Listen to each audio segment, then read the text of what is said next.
One of the most obvious examples of a tiered huddle working the way that it should be was really during the beginning of COVID. As everyone remembers, personal protective equipment was hard to come by. There was concerns of shortages and concerns of rationing. And really, we developed a process whereby we could ensure the maximal utilization of those N95 masks pretty quickly within a day or two, because the concerns of the front line were brought up through the tiered huddle system. A process was developed to ensure the longevity of those masks in the safest way possible, and then communicated back down through the tiered huddle system pretty quickly. And so I think that was a great example for us of how we could identify a problem, mitigate with an appropriate solution, and then communicate it to the entire system within about 12 hours. Tiered huddle is effective every single day. So whether it be staffing, a discussion about a supply issue, a physician need or concern, it is immediately escalated in a very timely manner, beginning with daily huddle at the service line level at noon, and then on throughput huddle at 12:30. A lot of times we have an answer or a solution within 30 minutes. Consistency is the key in working with our team members to make sure we are constantly providing those purposeful hourly rounds and even bedside report rounds where we're going in and we're involving the patient in their care. One is recognition. As we're doing observations, you might find an area where you need to improve upon, but there's so much that they're doing well already, and you need to encourage that and show that so that they continue to do it. I think there's a lot of transparency. I mean, we know what our goals are, and so we're all working towards that. So it's out there. It's on our huddle boards, and we're talking about it every shift.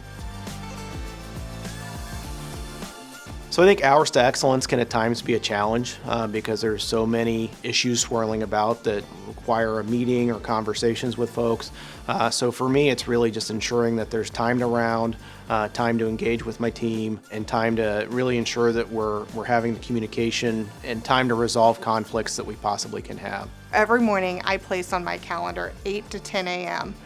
That is my hours of excellence. That's when I am going out there and I am completing leader rounds. I am completing hourly round observations, bedside report observations on the team members, and just not only doing those leader rounds, going in the rooms and committing to sit with the patients.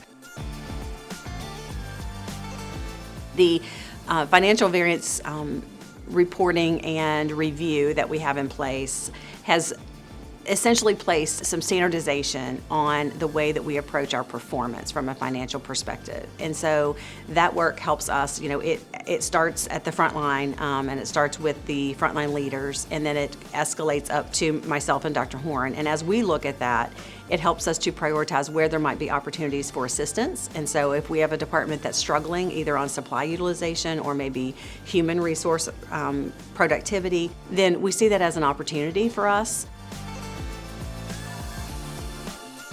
Oftentimes you're going to know the issues that are at play in a certain area before it rises to the level of a senior leader concern. So really we want to give you the tools to be able to identify those problems, figure out what the root cause is, and then put solutions into place before anyone else really even has to interact or know what's going on.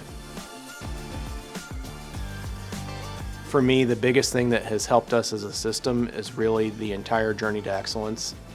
It's not just one thing. Everything works in concert with the other, and that's what really helps drive our improvement. What I want people to know is that every day, every shift, every person, we are focused on delivering exceptional quality to our patients, keeping our patients at the center of all that we do, and ensuring that we are truly what I would call obsessed with ensuring that we have an opportunity to always improve and to continually improve our efforts, but to deliver the best for our patients.